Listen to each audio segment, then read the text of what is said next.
अजय माखन जी, अशोक गहलोत जी, गोविंद सिंह दोतासरा जी, केसी वेणुगोपाल जी, सचिन पायलट जी, रघुवीर सिंह मीना जी, स्टेज पे कांग्रेस पार्टी के सीनियर नेता,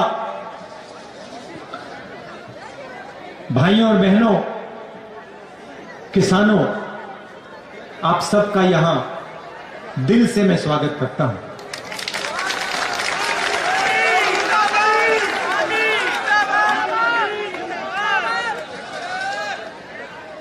कल मैंने पार्लियामेंट में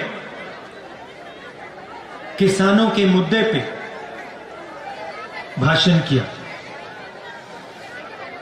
और पार्लियामेंट में मैंने ये जो नए 3 कानून नरेंद्र मोदी लाए हैं, इनका लक्ष्य, इनके पीछे सोच मैंने समझाई। आज भी मैं आपके लिए ये जो 3 कानून हैं, आपको मैं ये समझाना चाहता हूं, इनका लक्ष्य क्या है, इनकी सोच क्या है और मोदी जी इन कानूनों को क्यों ला रहे हैं। हिंदुस्तान का सबसे बड़ा बिजनेस, कोई कहता है सेलफोन का बिजनेस है, कोई कहता है हवाई जहाजों का बिजनेस है, कोई कहता है ट्रांसपोर्ट का बिजनेस है, मगर सच्चाई है कि हिंदुस्तान का सबसे बड़ा बिजनेस कृषि का बिजनेस है। और ये सिर्फ हिंदुस्तान का सबसे बड़ा बिजनेस नहीं है, ये दुनिया का सबसे बड़ा बिजनेस है, क्योंकि इसी बिजनेस से करोड़ों लोगों को भोजन मिलता है। इस देश की जो फूड सिक्योरिटी है, इस देश की जो आत्मा है, उसकी रक्षा किसान और कृषि का बिजनेस करते हैं। आज इस बिजनेस को कोई एक व्यक्ति नहीं चलाता है। आज आप इस बिजनेस को देखें तो हिंदुस्तान की 40% जनता इस बिजनेस के भागीदार हैं, इस बिजनेस को चलाते हैं। 40% मतलब करोड़ों लोग इस धंधे को हिंदुस्तान के लिए चलाते हैं। उसमें किसान शामिल हैं, मजदूर शामिल हैं, छोटे दुकानदार हैं, व्यापारी हैं, अड़तिया हैं, करोड़ों लोग मिलकर इस बिजनेस को चलाते हैं।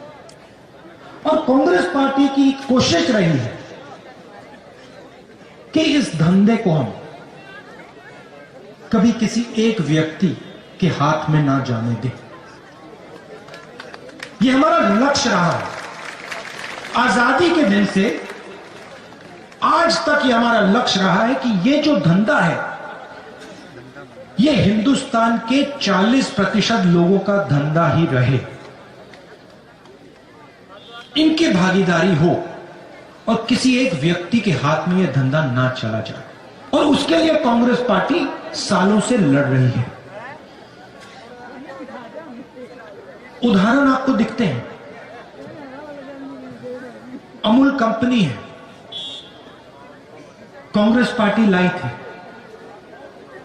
लाखों किसानों की कंपनी है, पूरे देश में दूध देती है, दूध डिलीवर करती है। तो हमारा लक्ष्य रहा है कि कोई एक व्यक्ति इस बिजनेस को मोनोपोलाइज ना कर जाए। अब बात करते हैं 3 कानूनों की। 3 कानून क्या है? पहला कानून कहता है और इसको आप अच्छी तरह सुनिए, क्योंकि यह आपको मीडिया में नहीं सुनाई देगा। बहुत सरल चीज है, मुश्किल नहीं है, मगर मीडिया नहीं समझाएगा। क्योंकि जो लोग, सुनिए अच्छी तरह सुनिए, क्योंकि जो लोग कृषि के बिजनेस को छीनना चाहते हैं, मीडिया उन्हीं का है।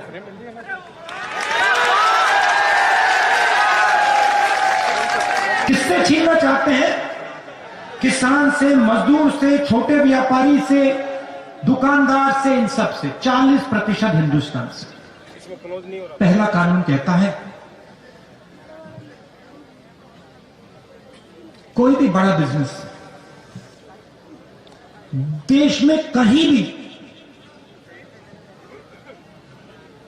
किसी किसान से कितना भी अनाज खरीद सकता है, अनलिमिटेड। अगर एक व्यक्ति पूरे देश का अनाज खरीदना चाहे तो खरीद सकता है, कोई लिमिट नहीं। तो भाई और बहनों मुझे बताइए, अगर कोई भी व्यक्ति कहीं भी कितना भी माल खरीद सकता है, अनाज खरीद सकता है, सब्जी खरीद सकता है, तो मंडी की क्या जरूरत? मंडी की कोई जरूरत नहीं। तो पहला कानून जो है मंडी को मारने का कानून है, मंडी को खत्म करने का कानून है।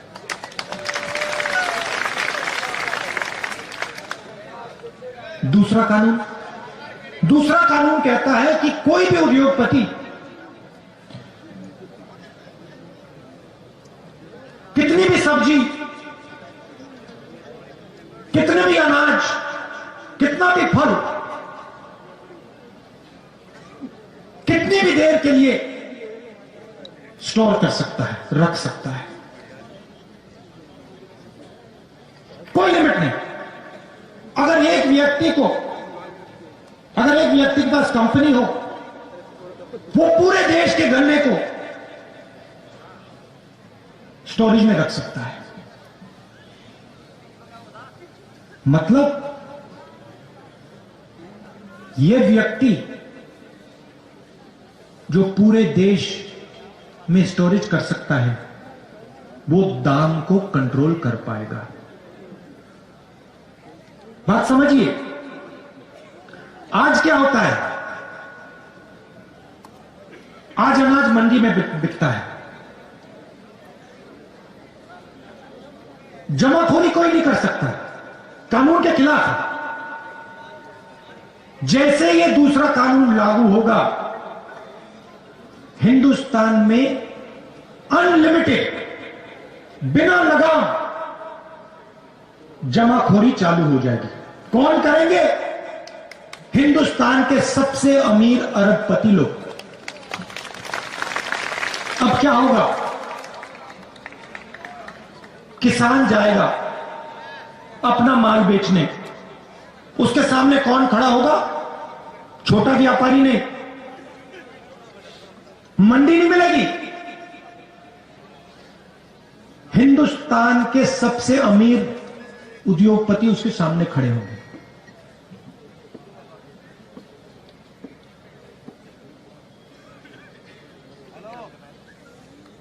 तीसरा कानून कहता है कि जब हिंदुस्तान का किसान उस उद्योगपति के सामने जाके खड़ा होगा और अपने अनाज के लिए, अपने फल के लिए, अपने सब्जी के लिए सही दाम मांगेगा, तो वो किसान अदालत में नहीं जा सकता।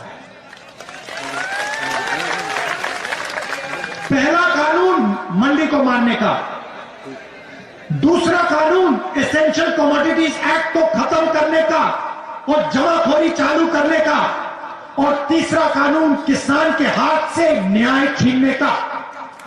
यह है 3 कानून। लक्ष्य क्या है?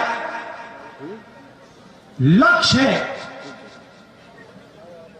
कि ये जो 40% हिंदुस्तान की जनता का धंधा है, ये सिर्फ 2-3 लोगों के हाथ में चला जाएगा। ही कंपनी पूरे देश का अनाज बेचे, एक ही कंपनी पूरे देश की फल और सब्जी बेचे। और मैं आपसे पूछना चाहता हूं, अगर एक ही कंपनी पूरे देश का अनाज बेचेगी, पूरे देश की सब्जी, पूरे देश का फल बेचेगी, तो जो आज फल और सब्जी बेचते हैं, जो सड़कों पे मूंगफली बेचते हैं, जो चना बेचते हैं, जो फल सब्जी अनाज बेचते हैं, उनका क्या होगा? जो आज छोटे व्यापारी, उनका क्या होगा? भाइयों और बहनों, ये सब लोग बेरोजगार हो जाएंगे। तो एक बात समझिए, यह किसानों पर आक्रमण नहीं, यह हिंदुस्तान के 40% जनता पर आक्रमण है। बात सिर्फ यह है कि किसान सबसे जागरूक है, किसान को बात पहले समझ आ गई, और किसान सबसे आगे खड़ा है। अंधेरे में किसान ने टॉर्च मार रखी, क्योंकि किसान को भविष्य दिख रहा है। अगर ये 3 कानून लागू हो गए, किसान तो गया, उसकी जमीन गई, मगर छोटा दुकानदार भी गया, व्यापारी भी गया, मजदूर भी गया। हिंदुस्तान के 40% लोग बेरोजगार हो जाएंगे। अब मैं आपसे एक सवाल पूछना चाहता हूं। नरेंद्र मोदी जी कहते हैं मैंने ये किसानों के लिए किया। अगर नरेंद्र मोदी जी ने किसानों के लिए किया, तो पूरे देश में किसान दुखी क्यों? दिल्ली के बॉर्डर पे लाखों किसान क्यों खड़े? 200 किसान शहीद क्यों हुए?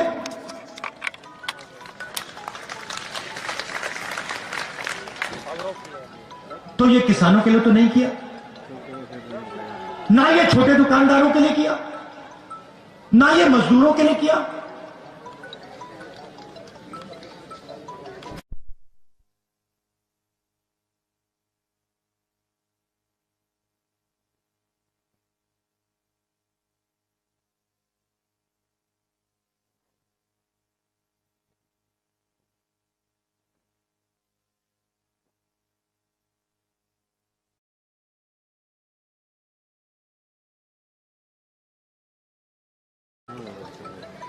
इन 4 लोगों के लिए हो रहा है। और ये बात आज नहीं शुरू हुई। ये जो 40% लोगों का धंधा है, इसमें किसान शामिल है, मजदूर शामिल है, छोटे दुकानदार शामिल हैं, लोडर, मंडी में जो काम करते हैं, ये सब लोग शामिल हैं। हेलो सर, पहला आक्रमण इन पे नोटबंदी के समय हुआ था। मिल रहा है ना पूरा? आ रही है सर, आ रही है। ऐसे क्या पूरा नोटबंदी में नरेंद्र मोदी जी ने क्या किया? गरीबों के घर से पैसा निकाला। मैंने उस समय कहा था ये काले धन के खिलाफ लड़ाई नहीं है, ये हिंदुस्तान की रीढ़ की हड्डी को तोड़ा जा रहा है। जनता उस समय नहीं समझी थी, उस समय जोश में आ गई थी। बाद में पता लगा कि 3-4 लोगों का लाखों करोड़ रुपए कर्जा माफ हुआ, आपका पैसा बैंक में गया। उसके बाद जीएसटी, फिर से उसी कड़ी पे आक्रमण। छोटे बिजनेस, मिडिल साइज बिजनेस, सबको खत्म कर दिया। रास्ता साफ करना चाहते हैं भाई और बहनों, नरेंद्र मोदी जी रास्ता साफ करना चाहते हैं अपने मित्रों के लिए। आज तक छोटे व्यापारियों को, मिडिल साइज बिजनेसेस को जीएसटी नहीं समझ आई, आज तक नहीं समझ आई। 5 अलग अलग टैक्स, लाखों बिजनेस बंद हो गए, बेरोजगार हो गए। और फिर कोरोना आता है, हिंदुस्तान के मजदूर घर की ओर जाते हैं। नरेंद्र मोदी ने बिना कोई इशारे लॉकडाउन कर दिया। हिंदुस्तान के मजदूर घर जाते हैं, हाथ जोड़ के वो प्रधानमंत्री से बस का टिकट मांगते हैं, रेल का टिकट मांगते हैं। प्रधानमंत्री कहते हैं नहीं, मैं तो नहीं देने वाला, भूखे मर गए। और फिर उसी समय 1,50,000 करोड़ रुपए हिंदुस्तान के सबसे अमीर लोगों का कर्जा माफ करती है। पहला कदम नोटबंदी, दूसरा कदम जीएसटी, तीसरा कदम कोरोना और अब चौथा कदम 3 नए कानून। लक्ष्य हिंदुस्तान के 40% लोगों का जो धंधा है उनसे छीनना। और होगा क्या? और वो आपको दिख रहा है। इस देश में रोजगार कौन देता है? इस देश में रोजगार हिंदुस्तान के सबसे बड़े उद्योगपति, 2-3 उद्योगपति नहीं देते हैं। इस देश में रोजगार किसान देता है, इस देश में रोजगार छोटा व्यापारी देता है, इस देश में रोजगार स्मॉल और मीडियम बिजनेस देते हैं। उनको आपने जान से मार दिया, खत्म कर दिया। और आज पूरा देश देख रहा है आने नहीं देंगे उधर से। बेरोजगारी फैलती जा रही है, फैलती जा रही है। और नरेंद्र मोदी हर रोज कोई ना कोई नया बहाना बनाते हैं। Make in India, skill India, पता नहीं क्या क्या क्या क्या बोलते रहते हैं। आपने पार्लियामेंट में उनका चेहरा देखा होगा। कहते हैं हम किसानों से बात करना चाहते हैं। बात किस बात की? क्या बात करना चाहते हैं आप? इस कानून को आप खत्म कीजिए, रद्द कीजिए। किसान आपसे बात करने को तैयार है। आप पहले जो उसका है उससे छीन रहे हो, उसकी जमीन छीन रहे हो, उसका भविष्य छीन रहे हो, और फिर उसे कह रहे हो बात करेंगे। बात किस बात की? कोई बात करने की जरूरत नहीं है। पहले आप कानून वापस लीजिए, फिर जितनी बात आपने किसानों से करनी है, मजदूरों से करनी है, आप करिए। तो मैं यहां इसलिए आया हूं, मैं ये बताने आया हूं कि ये सिर्फ किसान का मुद्दा नहीं है, ये गरीबों का मुद्दा है। ये जो सिस्टम है, कृषि का सिस्टम, मंडी, एमएसपी, एसेंशियल कमोडिटीज एक्ट, ये सब, ये सिस्टम आपकी रक्षा करता है।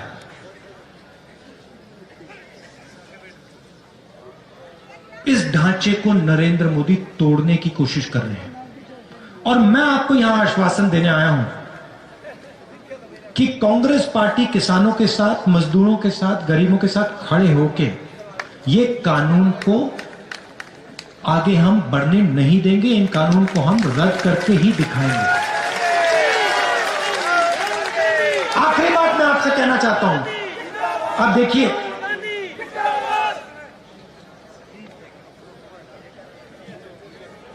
चाइना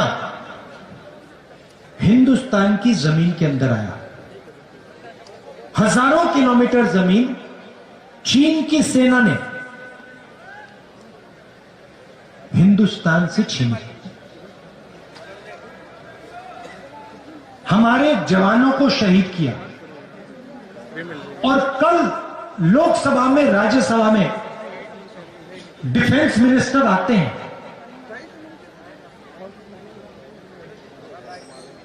और कहते हैं कि समझौता हो गया। और समझौता किस बात का हुआ? समझौता यह हुआ कि नरेंद्र मोदी जी की सरकार ने हिंदुस्तान की पवित्र जमीन चाइना को पकड़ा दी। पैंगोंग लेक में हिंदुस्तान का पोस्ट फिंगर 4 पे होता था। चाइना ने अपनी सेना को अंदर डाला। समझौता नरेंद्र मोदी जी ने यह कहा है कि हम अब फिंगर 3 पे अपना पोस्ट लगाएंगे। मतलब फिंगर 4 और फिंगर 3 के बीच जो जमीन थी, जो हमारी पवित्र जमीन है, वो नरेंद्र मोदी जी ने चाइना को हमेशा के लिए दे दी है।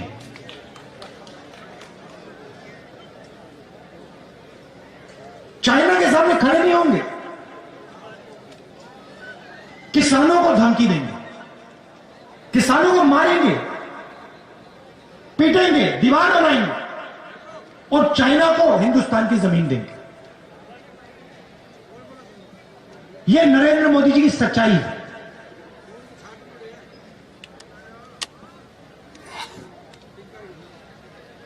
बस एक गलतफहमी है नरेंद्र मोदी, वो हिंदुस्तान के किसान की, मजदूर की शक्ति नहीं जानते, उसको पहचानते नहीं, समझ नहीं। किसान, मजदूर, छोटा दुकानदार, छोटा व्यापारी अब नरेंद्र मोदी को अपनी शक्ति दिखाने जा रहा है।